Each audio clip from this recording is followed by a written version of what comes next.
আসসালামু আলাইকুম। আজকে আমরা আলোচনা করব এখানে আপনার ৫ নম্বর পৃষ্ঠা থেকে ক্লাস 3 এর। সো কাণ্ডের উপর নির্ভর করে উদ্ভিদের শ্রেণী বিভাগ আরকি। ওকে? সো আমরা একটু ভিডিওগুলো একটু শেয়ার করে দেব। যারা নতুন ভিডিওতে তারা সাবস্ক্রাইব করে দেব যাতে করে সবার আগে আমরা ভিডিওগুলো পেয়ে যাই। তো উদ্ভিদের বিভিন্ন অংশের মধ্যে কাণ্ড একটা আছে এখানে বা একটি অংশ হলো কাণ্ড আরকি। সব গাছের কাণ্ড কি একই রকম নাকি আলাদা? এটা কোয়েশ্চেন করছে এখানে এবং কাণ্ডের উপর ভিত্তি করে কিভাবে উদ্ভিদের শ্রেণীবিন্যাস করা যায় এটা আমাদের বলছে।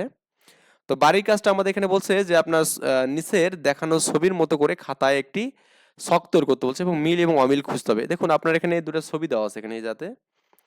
তো প্রথম যে গাছটা দেখতেছেন এটা আপনি একটু বর্ণটা ধূসর দেখতেছেন তাই না? এই যে দেখুন একটু হালকা ধূসর। আর এটা কিন্তু সবুজ দেখতেছেন। তার মানে আমরা একটু জাস্ট দেখি কি কি আছে এখানে।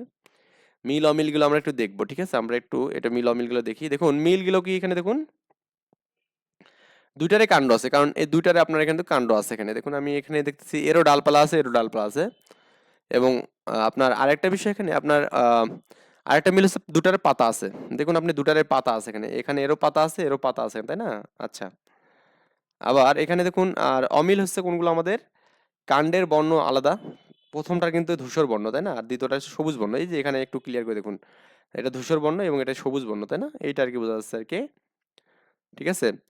কাণ্ডের আকার কিন্তু ভিন্ন। মানে একটা বড় একটা ছোট, তাই না? তাহলে ১ম কাণ্ডের আকার ২য় কাণ্ডের তুলনায় বড়, তাই না? তার মানে ১ম যেটা আমাদের আছে, ১ম টা একটু বড়, বড়, তাই না? এটা দেখুন বড়, বড় আরকি।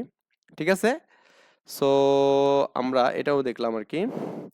এবং আকারের ভিত্তিতে ১ম গাছটির কাণ্ড শক্ত হবে এখানে এবং ২য় গাছটির কাণ্ড নরম বা চিকন আরকি। দেখুন আপনি একটু খেয়াল করুন এটা কিন্তু বড় গাছ মানে এটা কাণ্ডগুলো শক্ত আর এটা কিন্তু কি ছোট গাছ। তার মানে কি কাণ্ডগুলো নরম এবং একটু কি মানে ছোট আরকি হবে, তাই না? আচ্ছা।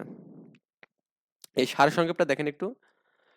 সব উদ্ভিদের কাণ্ড একই রকম নয়। কাণ্ডের রং, গঠন আর আকার ভিত্তিতে ভিন্নতা রয়েছে এখানে। কাণ্ডের ধরনের উপর ভিত্তি করে উদ্ভিদের শ্রেণীবিন্যাস সম্পর্কে আরো কিছু জানি। কাণ্ডের ধরনের উপর ভিত্তি করে আমরা উদ্ভিদের শ্রেণীবিন্যাস করতে পারি। যেমন বিরুষ, গুল্ম এবং বৃক্ষ। এই ৩ টে ভাগে আমরা উদ্ভিদকে ভাগ করতে পারি। বিরুষ, গুল্ম এবং কি বৃক্ষ আরকি। বিরুৎ উদ্ভিদ এটা আসলে বিরুৎ উদ্ভিদ হবে, বুঝছেন? বিরুৎ। উচ্চারণটা হবে কি বিরুৎ। ঠিক আছে? তো বিরুৎ বলতে আমরা যেটা বুঝি এখানে যে কিছু উদ্ভিদের কাণ্ড নরম হয় যেমন এই মরিচের গাছ, হ্যাঁ? তারপর চিকন হয় এবং কি সবুজ বর্ণের হয়। এই মরিচের গাছটা একটু খেয়াল করুন। এর ক্ষেত্রে দেখলে হবে এবং নরম ও সবুজ কাণ্ড বিশিষ্ট উদ্ভিদকে বলা হয় বিরুৎ উদ্ভিদ আরকি। ওকে? যেমন ধান, সরিষা, টমেটো, মরিচ এগুলো হচ্ছে আমাদের বিরুৎ উদ্ভিদ আরকি। যাই হোক। তার মানে ছোট, ছোট যে গাছগুলো আছে এখানে ধানের গাছ, মরিচের গাছ, সরিষার গাছ এগুলো আমাদের বিরুৎ উদ্ভিদের মধ্যে পড়বে আরকি। বিরুৎ উদ্ভিদ গুল্ম উদ্ভিদের চেয়ে আকারে ছোট হবে এখানে মানে একটু ছোট আর কি হবে এবং এগুলো মূল বা শিকড় মাটির উপরে কিন্তু থাকে। তার মানে এই যে দেখবেন আপনার মরিচের গাছ কিন্তু টান দিলে উঠে যায়। তার মানে কি এর শিকড় বা এখানে মূল যেটা সেটা কিন্তু মাটির উপরেই থাকে, তাই না? এটা হচ্ছে গুল্ম। এখানে দেখুন গুল্ম হচ্ছে আমাদের শাপলা ফুল, জবা ফুল এই ফুলের গাছগুলো যেগুলো মেইনলি এখানে। ওকে? ফুল হচ্ছে গুল্ম জাতীয় উদ্ভিদ আরকি। এই যে গোলাপ, রঙ্গন আরকি, তারপরে জবা, এগুলো হচ্ছে গুল্ম জাতীয় উদ্ভিদ আরকি। এইসব উদ্ভিদের কাণ্ড শক্ত হয় এখানে, তাই না? দেখবেন যে সরিষা গাছের তুলনায় আপনার এখানে এই যে জবা ফুলের গাছটা কি অনেক শক্ত হয় এখানে। এবং বিরুৎ এর তুলনায় আকারে বড় হবে। মানে আপনার এই যে বিরুৎ উদ্ভিদের তুলনায় মানে মরিচ গাছ বা সরিষা গাছের তুলনায় কিন্তু এগুলো বড় হয়, তাই না? কাণ্ডের গোড়ার কাছ থেকেই শাখা-প্রশাখা বের হয়। এই দেখুন আপনার এখান থেকে একদম শাখা-প্রশাখা বের হয়ে গেছে, তাই না? এগুলোর মূল বা শেকড় মাটির বেশ গভীরে যায় না কিন্তু। মানে খুব বেশি গভীরে যাবে না। ওর থেকে একটু বেশি যাবে। একটা বৃক্ষ। বৃক্ষ দেখুন আমরা এখানে আম গাছ, কাঁঠাল গাছ এগুলো যে কিনি এগুলো হচ্ছে বৃক্ষ আরকি বড়, বড়। মূল অনেক গভীরে যাবে এখানে। দেখতেছেন তো নাকি? আকারে দীর্ঘ এবং শক্ত প্রকৃতির কাণ্ডবিষ্ট উদ্ভিদকে বলা হয় কি বৃক্ষ বলা হয় এখানে। কাণ্ড থেকে শাখা-প্রশাখা এবং পাতা তৈরি হয়। তাই না? এই কাণ্ডগুলো থেকে দেখুন এই যে আম ধরছে। এগুলো মূল মাটির অনেক গভীরে যায়। আম, কাঁঠাল, বেল ইত্যাদি কিন্তু বৃক্ষ জাতীয় উদ্ভিদের মধ্যে পড়বে আরকি। তো এরপরে আমাদের এখানে বলছে ফুলের উপস্থিতির উপর ভিত্তি করে উদ্ভিদের শ্রেণীবিন্যাস। দেখুন আমরা কি বললাম এখানে? আমরা জানলাম যে কাণ্ডের উপর ভিত্তি করে উদ্ভিদের শ্রেণীবিন্যাস করা যায়। এখন ফুলের উপর ভিত্তি করে আমরা কিভাবে শ্রেণীবিন্যাস করব সেটা আমরা দেখব আরকি। ঠিক আছে? বা কিভাবে করা যায় সেটা আমরা করি আরকি। ফুলের উপস্থিতির উপর ভিত্তি করে কিভাবে উদ্ভিদকে বিভিন্ন শ্রেণীতে ভাগ করা যায় সেটা আমরা এখানে কোয়েশ্চেন করছি। আমরা কোয়েশ্চেনের অ্যান্সারটা পরে দেখতেছি দেখুন। ফুলের ফুলের ভিত্তিতে উদ্ভিদের শ্রেণীবিন্যাস যা করতে হবে। দেখুন নিচে দেখানো ছকের মতো করে একটা খাতায় ছক করে আমাদের একটা ফিল আপ করতে হবে। দেখুন আমাদের এখানে দুইটা এখানে ফুল দিয়েছে, একটা গোলাপ একটা ফান, তাই না? তো আমরা একটু জাস্ট দেখবো যে গোলাপ গাছ এবং ফান গাছ এই বিষয়টা, এই দুটো আমি ছকটা একটু পূরণ করে দেবো এখানে আপনাদের।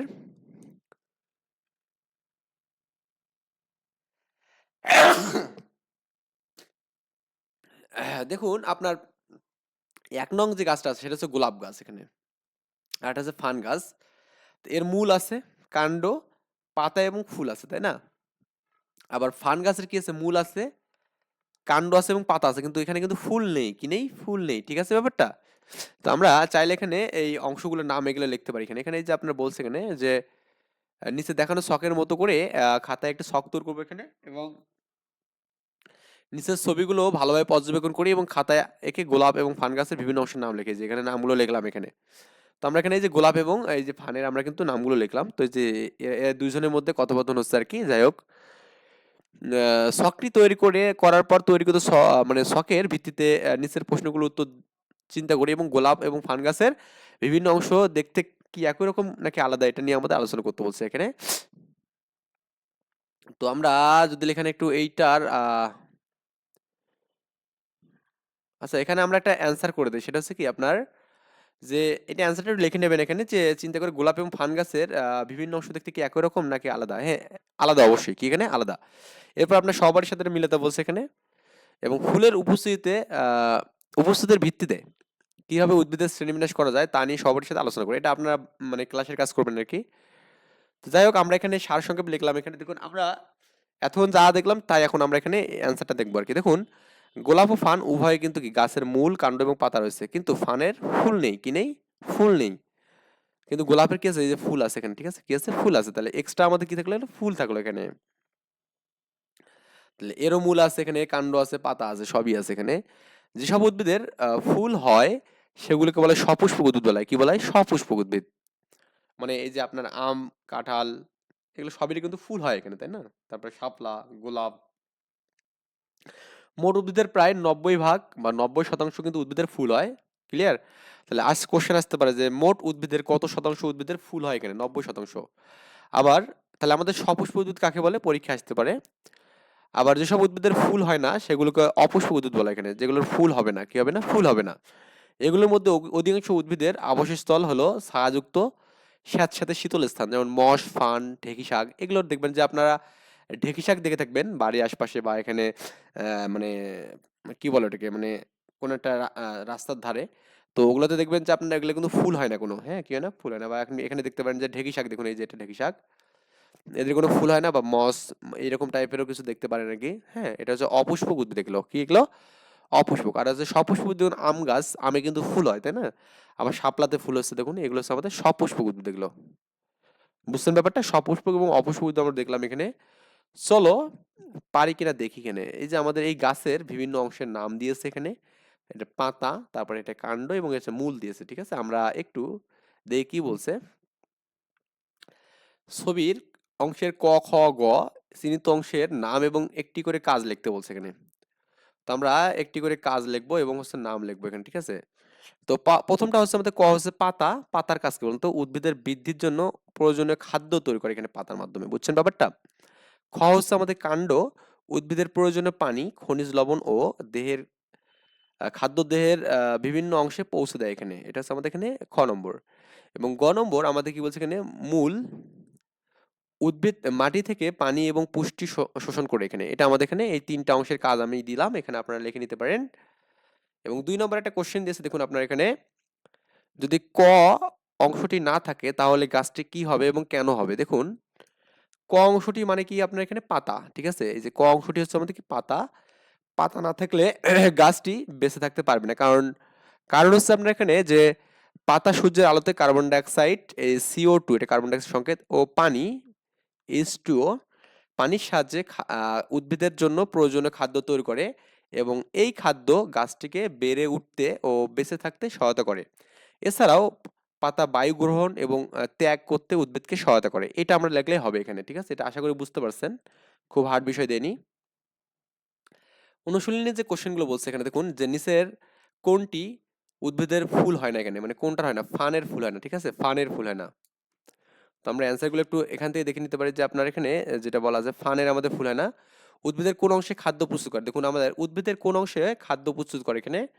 উদ্ভিদের পাতা হচ্ছে খাদ্য প্রস্তুত করে। নিচের কোন উদ্ভিদের মূল মাটির অনেক গভীরে যায় এখানে? দেখুন জাম গাছের কিন্তু মূল অনেক গভীরে যাবে এখানে, তাই না? জাম গাছের মূল অনেক গভীরে যাবে। আচ্ছা, এই আর কি বিষয়াদি এখানে। এরপর আমরা যদি দেখি এখানে সংক্ষিপ্ত কোশ্চেন, উদ্ভিদের প্রধান অংশ কয়টি এবং কি কি? আমরা যদি একটু অ্যান্সারগুলো দেখি এখানে আপনারা, আমরা এখানে অ্যান্সার দেখলাম যে উদ্ভিদের প্রধান অংশ তিনটি, এগুলো হচ্ছে আমাদের কি মূল, কাণ্ড, পাতা, ঠিক আছে? মূল, কাণ্ড, পাতা। অপুষ্প উদ্ভিদ কোন পরিবেশে জন্মায়? দেখুন অ্যান্সার খুব ইজি, অপুষ্পক উদ্ভিদ হচ্ছে ছায়াযুক্ত বা স্যাঁতস্যাঁতে শীতল পরিবেশে জন্মায়, ঠিক আছে? গ নম্বর কোশ্চেন হচ্ছে আমাদের এখানে, উদ্ভিদ পানি শোষণ করে কি করে? উদ্ভিদ পানি শোষণ করে মূল দিয়ে, মানে কি দিয়ে পানি শোষণ করে উদ্ভিদ বলছে এখানে, কি দিয়ে পানি শোষণ করে আর কি, তার মানে এখানে মূল দিয়ে পানি শোষণ করে, কি দিয়ে? মূল দিয়ে, ঠিক আছে? তো এখন আমরা এখানে যে বড় কোশ্চেন দেখি,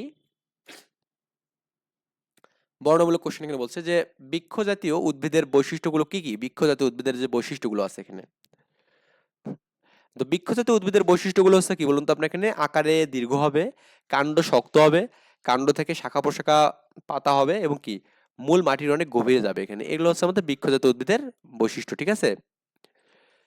ফুলের গাছের ফুল ছিঁড়লে কি সমস্যা হবে? দেখুন খ নম্বর কোশ্চেনটা দেখুন একটু, গাছের ফুল ছিঁড়লে কি সমস্যা হবে এখানে? গাছের ফুল থেকে বীজ উৎপন্ন হয়, তাই ফুল ছিঁড়লে বীজ উৎপন্ন হবে না, আর বীজ না হলে নতুন চারা উৎপন্ন হবে না। এটা আমরা এতটুকু ভাবে যদি দেই তাহলে আমাদের কিন্তু সুন্দরভাবে অ্যান্সারটা হয়ে যাবে এখানে, ঠিক আছে? পরিচিত একটি উদ্ভিদ আঁকি এবং সেখানে মূল, কাণ্ড, পাতা চিহ্নিত করতে বলছে এখানে। এটা আপনাকে ছবি আর্ট করতে বলছে আর কি। যারা ছবি আর্ট করায় পারদর্শী তারা আর কি এটা করবেন। তো পরিচিত একটা আমাদের এখানে আর্ট করলাম, এখানে দেখুন একটা ছবি এরকম আর্ট করছি এখানে, যে গোলাপ গাছ, এটা পাতা, কাণ্ড এবং মূল আমরা এভাবে কি চিহ্নিত করে দেবো আর কি, ঠিক আছে? তো এরপরে আমাদের এখানে পরের কোশ্চেন যেটা, এখানে কাণ্ডের গঠন অনুসারে বা অনুযায়ী কত ধরনের উদ্ভিদ পাওয়া যায়? উদাহরণ দেই আমরা এখানে। তো এখানে কাণ্ডের গঠন অনুযায়ী ৩ ধরনের উদ্ভিদ পাওয়া যায় এখানে। সেগুলো আমাদের কি, কি বলুন তো? আপনার এখানে বিরুৎ, তারপর এখানে কি গুল্ম আর বৃক্ষ। তো এখানে বিরুৎ হচ্ছে আমাদের ধান, গম, মরিচ এগুলো। ধান, টমেটো, এখানে মরিচ। গুল্ম হচ্ছে আমাদের কি জবা, গোলাপ, রঙ্গন। বৃক্ষ হচ্ছে কি আম, কাঁঠাল, বেল এগুলো আর কি, ঠিক আছে? আমরা মোটামুটি এগুলো করলাম। সো পরবর্তীতে আমরা এখানে প্রাণী পরিস্থিতি 11 নম্বর পেজ থেকে আলোচনা করব। তো এই পর্যন্ত ভালো থাকবেন। আল্লাহ হাফেজ।